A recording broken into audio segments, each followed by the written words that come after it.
আল্লাহু আকবার, আল্লাহু আকবার, আল্লাহু আকবার, লা ইলাহা ইল্লাল্লাহ, আল্লাহু আকবার, আল্লাহু আকবার, ওয়ালিল্লাহিল হামদ। আমাদের ঈদ মূলত এই 2 রাকাত সালাতই। এই 2 রাকাত সালাতকেই রাসূলুল্লাহ সাল্লাল্লাহু আলাইহি ওয়াসাল্লাম মূলত ঈদ বলেছেন। তো মুসলিম উম্মার আনন্দ ঈদ মূলত 2 রাকাত নামাজ, যেটা আমরা আদায় করেছি। প্রথমত, যারা এমন কেউ থেকে থাকলে, যারা হয়তো জামাত পায়নি বা কখনো যদি এমন হয়, তখন আপনারা নিজেরা 2 রাকাত সালাত আদায় করে নেবেন। সেটা পুরুষ হোক বা মহিলা হোক, যেখানেই সময় পাবেন, যেখানেই জায়গা মানে নামাজ পড়ার মতো স্পেস পেয়ে যাবেন, সেখানেই মাঠে হোক, রাস্তায় হোক, বাসায় হোক, 2 রাকাত সালাত আদায় করে নেবেন। কেননা ইমাম বুখারী রাহিমাহুল্লাহ তিনি এই মর্মে একটা পর্ব করেছেন যে বাবু ইজা ফাতাহু আল ঈদ, কোনো ব্যক্তির যদি ঈদ ফৌত হয়ে যায়, মানে ঈদ যদি হারিয়ে ফেলে, তো তারাও ঈদ বলতে শুধু নামাজকেই বোঝায়। তাদের এই ভাষাটা মনে থাকলে আমাদের যুবকরা, আমাদের বাচ্চাদের, আমাদের মহিলাদের অনেক কিছু বুঝতে সহজ হবে। ঈদ মানেই যে নতুন জামা কাপড় কিনতে হবে এটা না, ঈদ মানেই যে ঘরে সেমাই পাক করতে হবে এটা না। কারণ কোনো অভাবী তাহলে ঈদ আর উদযাপন করতে পারবে না। কারণ খুব কম মানুষেরই রয়েছে যারা হয়তো ভালো কিছু খাদ্যের ব্যবস্থা করতে পারে, বা যাদের পিতা বা গার্জিয়ানরা দামি কোনো পোশাক দিতে পারে। তো মূলত এটা ঈদ না, ঈদ হচ্ছে এই 2 রাকাত সালাত। কারণ রাসূলুল্লাহ সাল্লাল্লাহু আলাইহি ওয়াসাল্লাম যখন মদিনাতে এসেছেন, তখন দেখলেন যে তারা খেলাধুলা করে 2 দিন। বলা হয়েছিল আইয়ু ইয়াউমিন ইয়াউমাইনি, মানে 2 দিন, এটা কিসের দিন? তারা বলতো কুন্না নালআবু ফিল জাহিলিয়া, আমরা জাহিলিয়াতের যুগ থেকে এই দিন মানে উদযাপন করতাম খেলাধুলার মাধ্যমে। তখন রাসূলুল্লাহ সাল্লাল্লাহু আলাইহি ওয়াসাল্লাম তাদেরকে বলেছেন ইন্নাল্লাহা আবদালাকুমা খায়রুম মিনহুমা, আল্লাহ তোমাদেরকে এই 2টা দিনের বিনিময়ে আরও উত্তম 2টা দিন দান করেছেন। একটা হলো ঈদুল ফিতর, একটা হচ্ছে ঈদুল আযহা। এই 2 দিনের মূলত এই যে আমরা সালাত আদায় করলাম, এই সালাতটা শুধু ঈদের দিনই। তাহলে এই অতিরিক্ত সালাত, এটা ঈদ হওয়ার কারণেই আল্লাহ আমাদেরকে দিয়েছেন। তো ঈদ মূলত 2 রাকাত নামাজ। তো যারা আদায় করতে পেরেছেন, আপনি জেনে নেন আপনার ঈদ আজকে সম্পূর্ণ হয়ে গেছে। আলহামদুলিল্লাহ। আমরা খেতে পাই বা না পাই, নতুন পোশাক পরতে পারি বা না পারি, আমাদের ঈদ হচ্ছে 2 রাকাত সালাত। তো যাদের ছুটে যাবে, এই জন্য ইমাম বুখারী এইভাবে পর্ব করেছেন ইজা ফাতাহুল ঈদ, কারো যদি ঈদের সালাত ছুটে যায়, ইউসাল্লি রাকাতাইনি, তাহলে সে যেন 2 রাকাত সালাত আদায় করে নেয়। ওয়া কাযালিকান নিসা, বলতেছি কাযালিকান নিসা, মহিলারাও যেন সেটা করে নেয়। ওয়ামান কানা ফিল বুয়ুত, আর ঘরে যারা আছে, হতে পারে অসুস্থ, যেহেতু ঘরের অনেকেই থাকতে পারে, মহিলাদের কথা পৃথকভাবে আসছে। আর ঘরে যারা আছে তারাও যেন 2 রাকাত সালাত আদায় করে নেয়। কেননা তিনি বলতেছেন লিকাউলিন নবী সাল্লাল্লাহু আলাইহি ওয়াসাল্লাম, রাসূলুল্লাহ সাল্লাল্লাহু আলাইহি ওয়াসাল্লাম বলেছেন হাজা ঈদুনা, এটাই হলো আমাদের ঈদ, আহলাল ইসলাম, মানে মুসলিমদের ঈদ মূলত 2 রাকাত নামাজ। এজন্য আপনি কেন ঈদ থেকে মাহরুম হয়ে যাবেন? জামাত পাননি, এজন্য আপনি একাই 2 রাকাত সালাত আদায় করে নেবেন। আর পদ্ধতি অত্যন্ত সহজ। কি? 2 রাকাত সুন্নাহ নামাজের মতোই, অতিরিক্ত শুধু আমরা কেরাতের আগে 7টা এবং দ্বিতীয় রাকাতে 5টা আমরা তাকবীর দিয়েছি। এটাই হচ্ছে শুধু পার্থক্য অন্যান্য সালাতের। তাহলে এটা আহামরি কোনো বিষয় না। এর জন্য আলাদা কোনো নিয়ত লাগে না, এর জন্য ইকামত লাগে না, আজান লাগে না। শুধু অজু অবস্থায় আপনি 2 রাকাত যেভাবে সালাত আদায় করেন, এভাবে 2 রাকাত সালাত আদায় করে নেবেন। এই ক্ষেত্রে কেউ যদি হঠাৎ করে নামাজ পড়তে গিয়ে যদি অতিরিক্ত তাকবীরগুলো সে দিতে না পারে মনের ভুলে, তাতে তার নামাজের কোনো ক্ষতি হবে না, তার নামাজ সম্পূর্ণ হয়ে যাবে। আলহামদুলিল্লাহ। তা আমরা আল্লাহ সুবহানাহু ওয়া তাআলার প্রশংসা করি, যারা আমরা এই ঈদের সালাত আদায় করতে পেরেছি। আমরা আল্লাহ সুবহানাহু ওয়া তাআলার শুকরিয়া স্বরূপ বলি আলহামদুলিল্লাহ। বাচ্চাদেরকে একটু থামিয়ে রাখেন, ওদেরকে আপাতত। তো আমরা আজকের এই খুতবাতে বড় লম্বা চড়াও তো আলোচনা করব না, তবে অনেকগুলো বিষয় একটু একটু করে তুলে ধরাটা জরুরি। আর ওইভাবে আমরা নোটটা করেছি যাতে কেউ বিরক্ত বোধ না হয়। প্রথমত আমরা আল্লাহ সুবহানাহু ওয়া তাআলার প্রশংসা করতে হবে। আজকে আমরা যারা এখানে উপস্থিত হয়েছি, আমরা যারা মুসলিম, এখন থেকে আমাদের যে কাজগুলো তার প্রধান এবং প্রথম কাজ হচ্ছে আল্লাহ সুবহানাহু ওয়া তাআলার প্রশংসা করা। আপনি অনবরত যখন তখন আলহামদুলিল্লাহ বলবেন, এটা ফিল করে যে রমজান একটা মাস আমি অতিবাহিত করতে পেরেছি, আমার সিয়াম ছুটে যায় নাই, আমার সালাদ ছুটে যায় নাই, আমি আলহামদুলিল্লাহ অসুস্থ ছিলাম না, আলহামদুলিল্লাহ আমাদের পরিস্থিতি ওই ফিলিস্তিন আর অন্যান্য রাষ্ট্রের মতো নয়, কারণ আমরা নিরাপত্তার সাথে এ রমজানকে এবছর পূর্ণ করতে পেরেছি। আগামী বছর কি হবে এটা আল্লাহ ভালো জানে। এই নিরাপত্তা থাকবে কি থাকবে না, আমি আর আপনি বেঁচে থাকবো কি থাকবো না, এর কোনো গ্যারান্টি নেই। তবে আলহামদুলিল্লাহ আমরা এই বছর আল্লাহ আমাদেরকে 30টি সিয়াম পূর্ণ করার তৌফিক দিয়েছেন, তাই আমরা আবারও তার প্রশংসা করি আলহামদুলিল্লাহ। আপনি কেন আল্লাহর প্রশংসা করবেন? এই যে দিন ধর্ম, এই যে সালাত আদায় করলেন, আমি আর আপনি মুসলিম, রমজান মাসের সিয়াম, ঈদের সালাত কখন কিভাবে কতটা আদায় করতে হয়, মানে ধর্মের যত তত্ত্ব এটা আল্লাহ আমাদেরকে জানিয়েছেন, পদ্ধতিও শিখিয়েছেন। এমনকি আল্লাহ সুবহানাহু ওয়া তাআলা সেগুলোকে পালন করার মতো তৌফিকও আমাদেরকে দিয়েছেন। অথচ স্টিল এই এখন বর্তমানে পুরা পৃথিবী জুড়ে মুসলিমদের সংখ্যা অনেক। আপনি কি জানেন, খবরাখবর দেখলে বুঝতে পারবেন, এখনও কোনো ব্যক্তি হয়তো লঞ্চে আছে, ট্রেনে আছে, বাসের মধ্যে আটকে আছে, সে তার গন্তব্যে পৌঁছতে পারেনি, সারা রাত ধরে জার্নি করতেছে, উপরন্ত ঝড় বৃষ্টি, বিভিন্ন কারণে অনেকে প্রাণহানি হয়েছে, হতাহত হয়েছে, মরেই গেছে, পিষ্ট হয়ে গেছে লঞ্চের চাপা পড়ে, অ্যাক্সিডেন্ট হয়ে। কিন্তু আমি যখন রাস্তা দিয়ে আসতেছিলাম তখন আল্লাহ সুবহানাহু ওয়া তাআলার শুকরিয়া আদায় করে শেষ করা যাবে না যে আমরা যারা শহরগুলোতে থাকি, আমাদের যাদের পেরেশানি নেই, একদিন দুই দিন আগে থেকে সফর করতে হয় না, আপনি কি আল্লাহ সুবহানাহু ওয়া তাআলার এই অনুগ্রহটাকে কি একবার ফিল করেন? তাদের জীবনযাত্রাটা কত কঠিন হয়ে গেছে। আল্লাহ তাদের জন্য আমরা দোয়া করি, আল্লাহ যেন তাদের জীবনটাকে সহজ করে দেন, আমিন। কারণ নিরাপত্তা, সুযোগ সুবিধা এগুলো একটা জাতির জন্য অনেক বড় নেয়ামত। যারা যত বেশি পেয়ে গেছে তাদের তত বেশি আল্লাহ সুবহানাহু ওয়া তাআলার শুকরিয়া আদায় করা উচিত। তো আল্লাহ সুবহানাহু ওয়া তাআলা এই যে আমাদেরকে দিন পালন করার যে তৌফিক দিয়েছেন, আমি কোন কথা থেকে এটা গেলাম, যে এই যে লোকগুলো তারা ঈদের আনন্দ উপভোগ করবে বিদায় তারা কষ্ট করে এত লম্বা সফরে যাচ্ছে, তাদের কিন্তু নামাজ নিয়ে কোনো টেনশন নেই, কারণ নামাজ পড়তে হবে এটা তাদের কোনো মানে গুরুত্বপূর্ণ বিষয় না। তাদের ঈদ বাণী হচ্ছে নতুন জামা কাপড় কিনবে, এলাকায় যাবে, গিয়ে অনুষ্ঠানে অংশ নেবে, বন্ধুবান্ধবদের সাথে আড্ডাবাজি করবে, কাউ বাপমার সাথে গিয়ে দেখা করবে, এটা তাদের ঈদ। নামাজ তাদের কোনো মুখ্য বিষয় না। তাহলে এত সংখ্যক লোক দিন থেকে গাফেল, আর সেই জায়গায় আপনি আল্লাহর দিন পালন করার তৌফিক পেয়ে গেছেন, এটা একান্ত আল্লাহর অনুগ্রহ ছাড়া হয়নি। এই জন্য আপনি আল্লাহর শুকরিয়া আদায় করবেন। এটা হচ্ছে আলহামদুলিল্লাহ, আল্লাহ সুবহানাহু ওয়া তাআলা আমাদেরকে তারা শুকরিয়া আদায় করতে বলেছেন।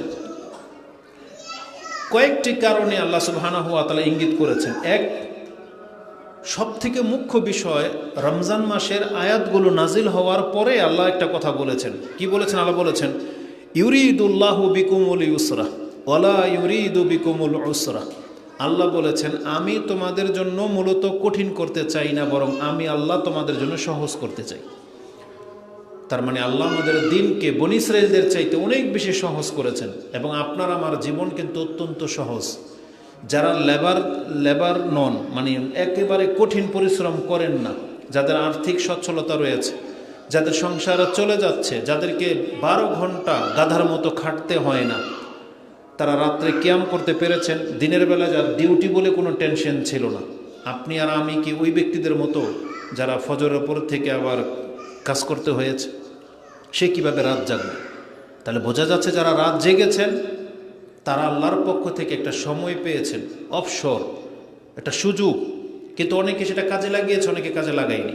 তা আমাদের কথা হলো তাদেরকে নিয়ে, যাদের জন্য আল্লাহ জীবনটাকে সহজ করে দিয়েছেন, আপনার উচিত আল্লাহ সুবহানাহু ওয়া তাআলার শুকরিয়া আদায় করা।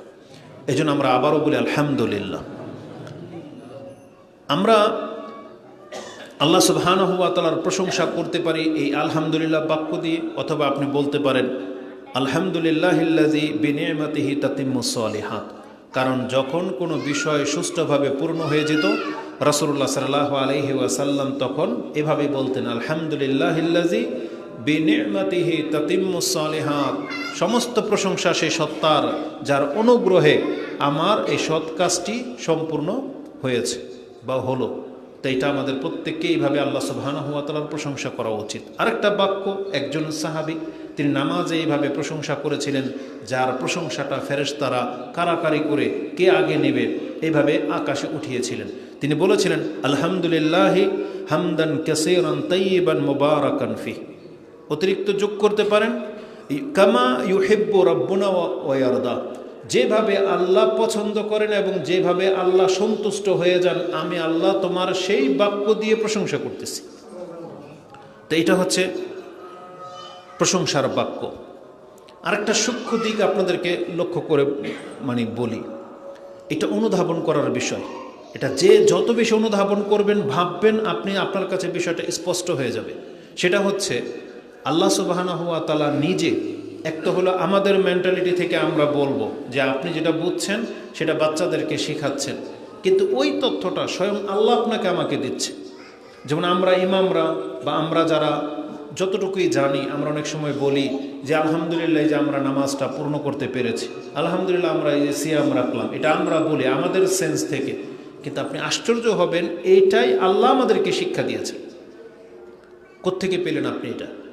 যে আপনি সালাত আদায় করলেন, আলহামদুলিল্লাহ তো আমরা কেন বলবো? আমাদের তো আরো শুকরিয়া আদায় করা উচিত, আল্লাহ আমাদেরকে কিছু দিবে। কিন্তু আল্লাহ বলছেন না, শুকরিয়াটা তুমি আদায় করো। যারা সালাত পড়তে পারে নাই, ওর চাইতে তুমি বেটার পয়েন্টে আছো। তুমি যেই জিনিসটা পেয়ে গেছো এটা উপায় নেই। কারণ এইটা, এই যে নামাজ এত গুরুত্বপূর্ণ একটা ইবাদত, বা আল্লাহর নাম নেওয়া সুবহানাল্লাহ আলহামদুলিল্লাহ এগুলো মুখে উচ্চারণ করতে পারাটা, এটা এত দামি ইবাদত। কারণ রাসূলুল্লাহ সাল্লাল্লাহু আলাইহি ওয়াসাল্লাম কি বলেছেন, যার জবান দিয়ে একবার আলহামদুলিল্লাহ বেরিয়ে যায়, সুবহানাল্লাহ বেরিয়ে যায়, এটা তার মিজানের পাল্লাকে নেকি দিয়ে ভরে দেয়। তাহলে এটা তো ওই ব্যক্তি পাচ্ছে যাকে আল্লাহ তৌফিক দিয়েছেন। এই জন্য আল্লাহ বলেছেন, তুমি যখন এত নেকির মালিক হইলা, তো তুমি আল্লাহর প্রশংসা করো। তুমি যখন এর বিনিময়ে জান্নাত পাবে, এমন এমন নেয়ামত তোমাকে দেওয়া হবে যা অন্যজনকে দেওয়া হবে না, তাহলে তুমি ইবাদত করেছো, তো তুমি আলহামদুলিল্লাহ বলো। এটা আল্লাহ আমাদেরকে শিখিয়েছেন। কেন আপনি আলহামদুলিল্লাহ বলবেন? নামাজ পড়ার কারণে, দাঁড়িয়ে রাখার কারণে, হালাল খাচ্ছেন, আগে ভাগে যারা মসজিদে আসছেন, যারা এই যে সিয়াম পূর্ণ করলেন, যাদের ঘরে ধর্ম চর্চা হয়, যার যত বেশি ধর্মকর্ম করেন তাকে তত বেশি আল্লাহর প্রশংসা করা উচিত। কেন জানেন? আল্লাহ একটা নোক্তা বলে দিয়েছেন, এটা হাদিসে কুদসিতে আছে। ইমাম মুসলিম সে হাদিস কোট করেছেন। হাদিস নাম্বার হচ্ছে 6466। তাতে লম্বা একটা হাদিস, তার শেষে আল্লাহ সুবহানাহু ওয়া তাআলা বলেন, ইয়া ইবাদি, হে আমার বান্দারা তোমরা শোনো, ইন্নামা হিয়া আমালুকুম, এই যে তোমরা যে কর্মগুলো করো, এই আমলগুলোর সাথে আমি কি করি? উহসিহা লাকুম, এটা আমি তোমাদের জন্য সংরক্ষণ করে বা গণনা করে রাখার ব্যবস্থা করেছি। আজকে সারাদিন আপনি যতগুলো ইবাদত করবেন, এগুলো আল্লাহ সুবহানাহু ওয়া তাআলা সব কাউন্ট করে রাখবেন, একটাও ছেড়ে দিবেন না। কে কতটা সাজদা করলো, কে কতবার আল্লাহর নাম নিল, কে কত টাকা দান করলো, কে কোন কোন কোন জায়গায় ভালো কোনো নিয়ত করেছে বা ভালো কাজ করেছে। আল্লাহ বলছেন, হিয়া উহসিহা লাকুম, আমি তোমাদের জন্য সেগুলোকে সংরক্ষণ করে রাখার ব্যবস্থা করেছি। কেন? আল্লাহ বলেছেন, সুম্মা উওয়াফিয়াকুম ইয়াহা, আমি তোমাদেরকে এর পরিপূর্ণ বদলা দিব। প্রত্যেকটি ইবাদতের বদলা আল্লাহ বলেছেন পরিপূর্ণ মাত্রায় তোমাদেরকে দিব। এরপরে আল্লাহ বলতেছেন, ফামান ওয়াজাদা খাইরান ফালিয়াহমাদিল্লাহ, অতএব যে নিজেকে ভালো পজিশনে পাচ্ছ, যে তুমি অন্যদের মতো না, তুমি হারাম খাও না, তুমি আল্লাহর নাফরমানি করো না, তুমি দাঁড়িয়ে রেখেছো, টাকটার উপরে প্যান্ট, যে সমস্ত মহিলারা পর্দা করে, মুখে আলফাল ভাষা ব্যবহার করে না, আল্লাহর জিকির করে, কোরআন মুখস্থ করতেছে, বাচ্চাদেরকে মানুষ করতেছে, স্বামীর হকের ক্ষেত্রে খেয়াল রাখে এবং তার সম্পদের ক্ষেত্রে খেয়াল রাখে, কোনো রকমের ক্ষতি হইতে দেয় না, বা যে প্রতিবেশীর সাথে ভালো ভালো আচরণ করে, কোনো রকমের ষড়যন্ত্রে লিপ্ত নয়, এই সমস্ত ব্যক্তিদেরকে আল্লাহ বলতেছেন, মান ওয়াজাদা খাইরান ফালিয়াহমাদিল্লাহ, তুমি আল্লাহর প্রশংসা করো। এটা খুবই একটা গুরুত্বপূর্ণ বিষয়। এজন্য আমরা যারা এই রমজান মাস ইবাদতের মাধ্যমে যে যতটুকু করতে পেরেছি, ওই অনুপাতে আপনি আল্লাহর প্রশংসা করবেন। যখনই কোনো ভালো কাজ করবেন তখনই আল্লাহর প্রশংসা করবেন। আমরা আল্লাহ সুবহানাহু ওয়া তাআলার প্রশংসা করি, আলহামদুলিল্লাহিল্লাযী হাদানা লিহাযা ওয়া মা কুন্না লিনাহতাদিয়া লাউলা আন হাদানাল্লাহ। এটা একটা কোরআনের আয়াত, যেটা আপনি সূরা আল আরাফ 7 নম্বর সূরার 43-এ পেয়ে যাবেন। হেদায়েত প্রাপ্তরা মাঝে মাঝে আল্লাহর কাছে এইভাবে দোয়া করা উচিত। সেটা কি? আলহামদুলিল্লাহিল্লাযী হাদানা লিহাযা ওয়া মা কুন্না নাহতাদিয়া লাউলা আন হাদানাল্লাহ। আল্লাহ যদি আমাদেরকে হেদায়েত না করতেন তাহলে আমরা এই হেদায়েত পেতাম না। এটা আল্লাহর প্রশংসা দিয়ে শুরু হয়েছে। এই জন্য এগুলো আমাদেরকে মাথায় রাখতে হবে। তার মানে আজকের সারাদিন এবং বাকি জীবন আমাদেরকে সবসময় আল্লাহর প্রশংসার সাথে দিনাতিপাত করতে হবে। দ্বিতীয় বিষয় যেটা আমি আপনাদেরকে স্মরণ করিয়ে দেব, সেটা হচ্ছে আল্লাহ সুবহানাহু ওয়া তাআলার স্মরণ। রমজান আমাদের কাছ থেকে অতিবাহিত হয়ে গেছে এবং আমাদের প্রধান শত্রু শয়তান ছাড়া পেয়ে যাবে, আবার সে পৃথিবীতে বিচরণ করবে। যেমনটা রাসূল আমাদেরকে জানিয়েছেন, যদিও আমরা শয়তানকে দেখতে পাই না, তবে তার অনুভব হয়। আপনার খেয়ালে যখন যত খারাপ চিন্তাগুলো বেশি আসবে, তখন আপনার অনুভব হতে হবে যে আমার সাথেই শয়তান কুমন্ত্রণায় লিপ্ত, বা আমার সাথে শয়তানের প্ররোচনা রয়েছে। জুয়ার আড্ডাগুলো শয়তানের জায়গা বলা হয়েছে, মদের আড্ডাগুলো শয়তানের জায়গা বলা হয়েছে, মিউজিকের আড্ডাগুলো শয়তানের আড্ডাখানা বলা হয়েছে, বাজারগুলো শয়তানের জায়গা বলা হয়েছে, মারাকাতু শায়াতিন বলা হয়েছে। সেখানে শয়তানের ঝান্ডা সবসময় উঁচু থাকে। কোথায়? বাজারে। এবং বাজারে শয়তান ডিম পারে, সেখানে কোনো মুমিন কোনো দিন জয়ী হইতে পারে না। মুমিন মানে মুসলিমরা সব সময় বাজারে গেলে পরাস্ত হবে। তার মানে আপনি দেখবেন বাজারে ইবাদত কম হয়, বাজারে আল্লাহর নাফরমানি সবচেয়ে বেশি হয়। কি হয়? সেখানে মিউজিক হয়, মহিলাদের আনাগোনা বেশি থাকে, সেখানে মিথ্যা থাকে, গীবত থাকে, পরচর্চা থাকে, তারপরে মিউজিক থাকে, নেশা থাকে, সব কিছু বাজারে, দুর্নীতি, কথা ঠকানো, এগুলো সব বাজারে হয়, যেগুলোতে আল্লাহ সুবহানাহু ওয়া তাআলাকে মানুষ ভুলে যায়। কিন্তু মসজিদগুলো হচ্ছে আল্লাহকে স্মরণ করার জায়গা। তা আল্লাহ সুবহানাহু ওয়া তাআলার স্মরণ এটা অত্যন্ত গুরুত্বপূর্ণ। এই শয়তান চাইবে আমাদেরকে আল্লাহর পথ থেকে সরিয়ে দিতে বা ভুলিয়ে দিতে। এই জন্য আল্লাহ সুবহানাহু ওয়া তাআলা বিশেষভাবে আমাদেরকে বলেছেন আমরা যেন আল্লাহকে ভুলে না যাই। একটা মানুষ যদি আল্লাহকে ভুলে যায়, তার জীবনের সবচেয়ে ক্ষতিকর দিক কি জানেন? যে যত বেশি আল্লাহকে ভুলে গেছে, ভুলে থাকে, তার দ্বারা তত বেশি পাপ হয়। যে যত বেশি আল্লাহকে ফিল করে না, তার দ্বারা তত বেশি পাপ হবে। তার দ্বারা খেয়ানত হয়, সে চুরি করে, সে মিথ্যা বলে, সে নোংরামি করে, সব ধরনের পাপে জড়িত হয়ে যায় যে আল্লাহকে যত বেশি ভুলে যায়। আর এটা আল্লাহ নিজে বলেছেন। আল্লাহ সুবহানাহু ওয়া তাআলা কোরআনে সূরা হাশরের একটা আয়াতে বলেছেন, পূর্বের জাতির যে অবস্থা, আল্লাহ বলেছেন তোমরা তাদের মতো হয়েও না। কোরআনে আল্লাহ বলেন, ওয়ালা তাকুনু কাল্লাযীনা নাসুল্লাহা ফাআনসাহুম আনফুসাহুম। তোমরা তাদের মতো হয়েও না যারা আল্লাহকে ভুলে গেছে, বরং আল্লাহ ওদেরকে ওদের অস্তিত্বই ভুলিয়ে দিয়েছেন। আমি আর আপনি যে মুসলিম, এটা সারাক্ষণ ধূমপান যারা করে ওইটা ফিল করে না যে ও মুসলিম। যারা নেশার মধ্যে ডুবে থাকে, যারা সারাক্ষণ ফিল্মের মধ্যে ডুবে গেছে, খেলতামশার মধ্যে ডুবে থাকে, ওই মাঠে ক্রিকেট ফুটবল নিয়ে পড়ে আছে, ডাবা নিয়ে বসে আছে, ক্যারাম বোর্ড খেলতেছে, ওরা আল্লাহ সুবহানাহু ওয়া তাআলাকে ওই সময় স্মরণ হয় না। এবং ও নিজে জানে না যে আমি কি মুসলিম, আমি কি ইহুদি, খ্রিস্টান, নাসারা কি, ওটা ওর ফিল হয় না। ফানসাহুম আনফুসাহুম, আল্লাহ বলেছেন ওরা নিজেরাই ভুলে গেছে যে ওর জন্মটা কেন হয়েছে, ওর সৃষ্টিটা কেন, এই কাজের জন্য কি ওর সৃষ্টি ভুলে যায়। এই জন্য আল্লাহ বলেছেন, ওয়ালা তাকুনু কাল্লাযীনা নাসুল্লাহা ফাআনসাহুম আনফুসাহুম। তোমরা তাদের মতো হয় না যারা আল্লাহকে ভুলে গেছে, তারা আল্লাহ তোমার অস্তিত্ব ভুলিয়ে দিবে যে তোমার রেজাল্টটা কি হইতে পারে। তারপর আল্লাহ সুবহানাহু ওয়া তাআলা বলেছেন, উলাইকা হুমুল ফাসিকুন, আর এরাই হচ্ছে অধিকাংশ পাপী। তার মানে আল্লাহকে ভুলে যাওয়ার সাথে পাপের সম্পর্ক আছে।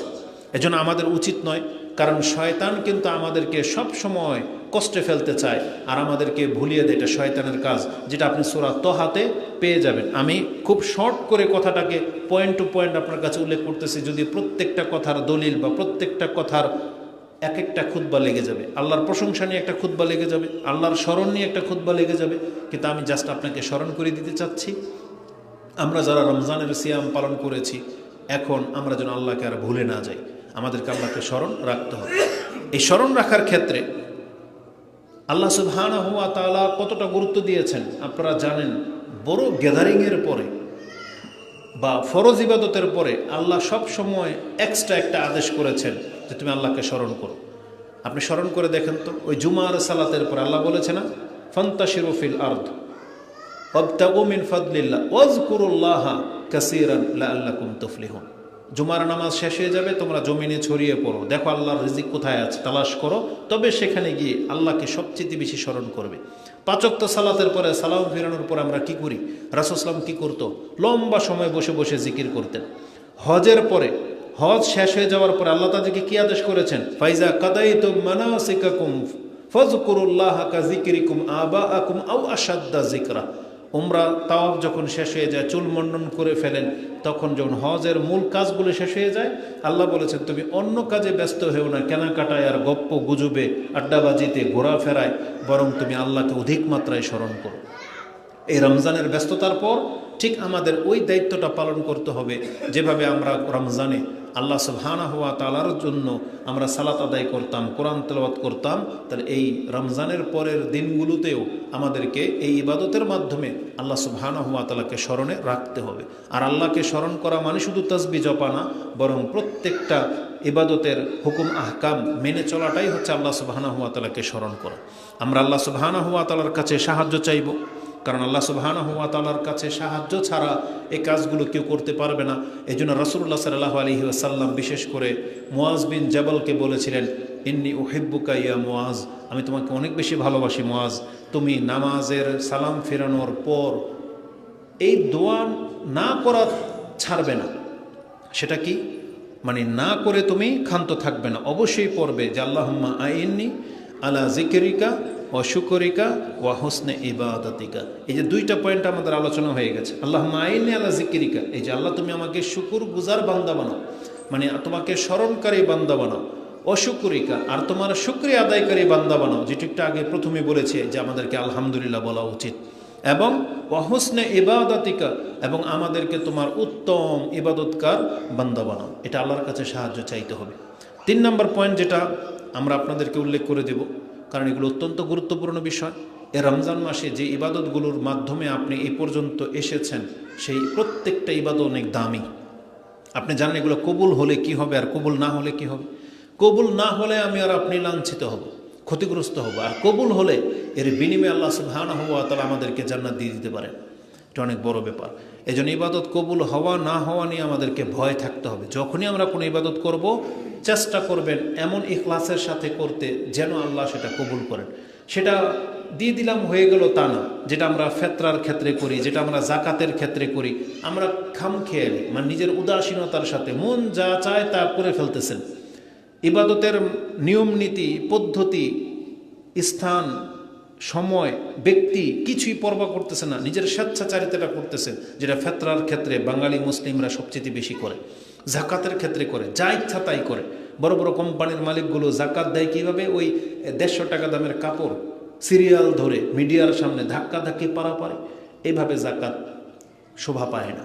ফেতরা যা খুশি তা দিয়ে দিবেন, পোলাও চালার ঘিয়াল, এগুলো শোভা পায় না। ইবাদতের একটা মান আছে, ইবাদতের একটা নিয়ম নীতি আছে। সালাত পড়তেছেন যেমন একাগ্রতার সাথে, ঠিক বাকি ইবাদতগুলোকে এইভাবে কবুল যোগ্য হচ্ছে কিনা সেটা চিন্তা করে ইবাদত করতে হবে। 4র্থ পয়েন্ট যেটা আমরা বলবো, ইস্তেকামাত। আমাদেরকে ইসলামের উপরে প্রতিষ্ঠিত হইতে হবে। মানে আজকে আমি মুসলিম, একটু পরে আমি মুসলিম থাকবো না, এমন না। আমাদেরকে আল্লাহর বান্দা হয়ে জমে যেতে হবে, স্থির হয়ে যেতে হবে। এই মর্মে রাসূলুল্লাহ সাল্লাল্লাহু আলাইহি ওয়াসাল্লামের একটা বাক্য শুধু বলবো। তাকে জিজ্ঞাসা করা হয়েছিল, ইয়া রাসূলুল্লাহ কুল লিফিল ইসলামি কাউলান, আমাকে ইসলামের এমন একটা কথা বলে দেন, লা আসআলু আনহু আহাদান গায়রাক, আপনার পরে যাতে এটা আর কারো কাছ থেকে আমার মানে শিখতে বা জানার কোনো প্রয়োজন না হয়, এমন একটা কথা যেটাকে আমি ধরলেই আমি কামিয়াব। রাসূলুল্লাহ সাল্লাল্লাহু আলাইহি ওয়াসাল্লাম তাকে বলেছিলেন, কুল আমানতু বিল্লাহ, তুমি বলো, নিজেকে নিজে বলো যে আমি তো আল্লাহর প্রতি ঈমান এনেছি। সুম্মাস্তাকিম, আরেকটা শব্দ আছে ফাস্তাকিম, এবং এই কথার উপরে তুমি স্থির হয়ে যাও যে আমি মুসলিম। তার মানে আমাদের প্রত্যেক ব্যক্তি যদি আমরা এক একটা খুতবা থেকে এটা স্থির হইতে পারি যে আমি মুসলিম, এই কথাটা লেনদেনের ক্ষেত্রে যখন মনে থাকবে, এই কথাটা যখন অন্যের সাথে আচরণ করার ক্ষেত্রে মনে রাখে, এই কথাটা যখন কোনো দায়িত্বশীল যখন তাকে কোনো ক্যাশে বসাবে সেজন্য মনে রাখে, একটা ডিফেন্সের লোককে যেন মনে রাখে, ট্রাফিক সিগন্যালের লোক যেন মনে রাখে, একটা ব্যক্তি যখন ড্রাইভিংয়ে বসছে সেজন্য মনে রাখে, একজন ব্যক্তিকে ব্যাংকার বানানো হয়েছে, মানে যাকে যেই দায়িত্ব দেওয়া হয়েছে। এই বিল্ডিং কনস্ট্রাকশনের কাজগুলোতে এরা এত খেয়ানত করে, যে কোনো লেবার শ্রেণী থেকে কন্ট্রাক্টর বলেন, যাকে যেই দায়িত্ব দিবেন, ইলেকট্রিশিয়ান থেকে শুরু করে সবার মধ্যে দুর্নীতি। মানে অন্যকে ঠকানো, কাজ না করে পয়সা নেওয়া, এই প্রবণতাটা একেবারে সব শ্রেণীর মানুষের মধ্যে আছে, সব শ্রেণীর মানুষের মধ্যে। এগুলোকে থামাইতে হবে, এই জিনিসগুলোকে রুখে দিতে হবে। কেন মানুষ সব সময় খালি নিজের ইনকাম এটাকে দেখে, অন্যের ক্ষতি করা? এই দেয়ালটার মধ্যে পানি না দেওয়া হলে একটা 5 তলা বিল্ডিং ফেটে যাবে, ধসে যেতে পারে, আপনি এটা কেন দেখতেছেন? কিন্তু এর নিচে যে কতগুলা মানুষ মারা যাবে, এই যে লঞ্চগুলা অ্যাক্সিডেন্ট হয়ে যে কতগুলা প্রাণ ঝরলো, কিয়ামত পর্যন্ত এর কোনো বিচার হবে? এর কোনো হক কি পাবে? আমরা বাংলাদেশের মুসলিম এতটা লাঞ্ছিত জাতি হয়ে গেছি যে একটা মানুষের রক্তের কোনো মূল্য নেই।